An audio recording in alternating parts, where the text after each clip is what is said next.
Hi dears, సంపంగి పూలు చూసారు కదా. మా ఇంట్లో ఉన్న సంపంగి చెట్టు ఎన్ని పూలు పూసాయి చూసారు కదా, ఎంత బాగా పూసాయో. ఇదిగోండి, ఈ సంపంగిని బంగారు సంపంగి అంటారు.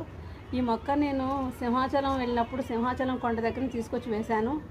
చాలా పెద్ద వృక్షం అయిపోతుందండి. కొంచెం ప్లేస్ ఉంటే వేసుకోవచ్చు. మంచి సువాసన కలిగి ఉంటాయి, బాగా పువ్వులు పూస్తాయి అన్నమాట. పూజకి ఎంతో మనకి ఉపయోగపడుతూ ఉంటాయి. ఫ్రెష్గా ఉన్నాయి చూసారు కదా, ఎంత సువాసన వెళ్తున్నాయో.